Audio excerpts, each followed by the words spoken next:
جیسے خود نبی کریم صلی اللہ علیہ وسلم نے فرمایا من لم یرحم صغیرنا،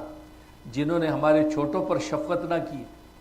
ولم یعقر کبیرنا، اور جنہوں نے ہمارے بڑوں کا احترام نہ کیا، فلیس منا، ان کا ہمارے ساتھ کوئی تعلق نہیں، وہ ہم میں سے نہیں ہے۔ اور ایک روایت میں الفاظ ہے ولم یبتی عالمینا، جنہوں نے ہمارے علماء کا احترام نہ کیا تو فرمایا فلیس منا، وہ ہم میں سے نہیں ہے، یعنی ہماری جماعت سے خارج کر دیا گیا ہے۔ تو دیکھو بڑے کی حیثیت،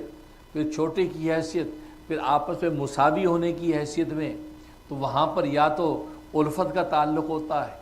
اور یا خدمت کا تعلق ہوتا ہے۔ اگر تو وہ شخص دوستوں میں سے ہے تو اس کے ساتھ الفت کا تعلق ہے، اور اگر وہ غیر دوستوں میں سے اجنبیوں میں سے ہے تو اس کے ساتھ خدمت کا تعلق ہوتا ہے۔ تو گویا کہ اس تعلق کو بھی جب وہ دیانتداری اور سمجھداری کے ساتھ نبھاتا ہے تو اللہ تبارک و تعالیٰ کی رحمت نازل ہوتی ہے اور قلوب آپس کے اندر جڑتے ہیں۔ اور جب یہ قلوب آپس میں جڑتے ہیں اور آپس میں الفت و محبت کا سما پیدا ہوتا ہے تو حدیث میں جیسا کہ آتا ہے کہ اللہ تبارک و تعالیٰ ان دو شخصوں کو جو آپس میں مصافحہ کرتے ہیں یا اللہ کے لیے آپس میں معانقہ کرتے ہیں، ابھی وہ دونوں جدا نہیں ہو پاتے کہ اللہ تبارک و تعالیٰ دونوں کے گناہ معاف کر دیتے ہیں۔ ظاہر ہے گناہ کی معافی کا مطلب اللہ کی رحمت ہے، اللہ کا فضل ہے، اللہ کی عنایت ہے، امن و عاشتی ہے، طمانینت اطمینان ہے، ایمان کی دولتیں ہیں جو اللہ تبارک و تعالیٰ زمین پر اتارنے لگتے ہیں۔ لیکن جب ماحول و معاشرہ ان حیثیتوں کو سمجھداری اور دیانتداری کے ساتھ لے کر نہیں چلتا بلکہ ظلم اور زیادتی کا بازار گرم کرنے لگتا ہے تو ظاہر ہے کہ اللہ تبارک و تعالیٰ رحمت کی جو دروازے بند کر دیتے ہیں اور فضل و رحمت اس انسانیت پر روک لیتے ہیں اور دنیا بے چینی کا جو گڑھ بن جاتی ہے۔ وہ ہے کہ جنت نظیر بننے کی بجائے یہ دنیا جہنم نظیر نظر آتی ہے۔ اس لیے فرمایا کہ یہ تین حیثیتیں ہیں، اور تینوں حیثیتوں کو جب اس انداز سے لے کے انسان چلتا ہے تو اللہ تبارک و تعالیٰ کی رحمت متوجہ ہوتی ہے۔ اور یہی حقیقت اللہ تبارک و تعالیٰ نے سورۃ معاون کے اندر ذکر کی، اور اس میں یہ تینوں حیثیتوں کو ذکر کیا، اور کیونکہ تینوں حیثیتوں کا ایک ایک تقاضا ہے۔ اپنے سے بڑے ہونے کی حیثیت کا تقاضا کیا ہے،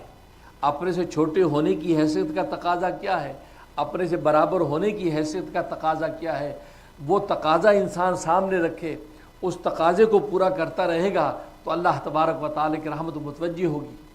ظاہر ہے کہ اپنے سے بڑے ہونے کا تقاضا، اگر معاملہ خدا کا ہے تو اس کا تقاضا عبادت ہے، تو لہذا اخلاص کے ساتھ اللہ کی عبادت میں لگا رہے۔ اگر معاملہ غیر خدا کا ہے تو اس کے ساتھ عظمت اور تعظیم کا معاملہ کرے، اس کو انزل الناس منازلہم، لوگوں کو اپنے مرتبے پر رکھے، یعنی ان کو عزت اور احترام کی نگاہ سے دیکھے اور ان کی خاطرداری کرے۔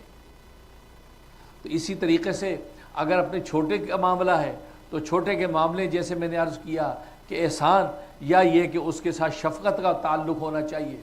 تو احسان و شفقت اس کا تقاضا ہے، لہٰذا اس تقاضے کو پورا کرے۔ اور اپنے سے برابر کا معاملہ ہے تو خدمت اور الفت اس کا تقاضا تھا، اس تقاضے کو پورا کرے۔ لیکن جب انسان ان تقاضوں کو پورا نہیں کرتا بلکہ ان تقاضوں کو توڑ کے اس کے متضاد حیثیت کو لے لیتا ہے،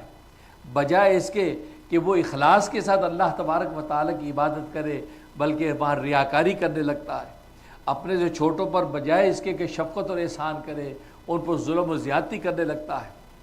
ان کا حق مارنے لگتا ہے، اور اگر اسی طریقے سے اپنے برابر والوں کے ساتھ خدمت اور الفت کا معاملہ نہیں کرتا بلکہ وہ بخل کرنے لگتا ہے، تو نتیجہ پھر کیا ہے کہ اللہ تبارک و تعالیٰ اپنی رحمت کو روک لیتے ہیں اور اللہ تبارک و تعالیٰ کا قہر و غضب اس دنیا پر نازل ہونے لگتا ہے۔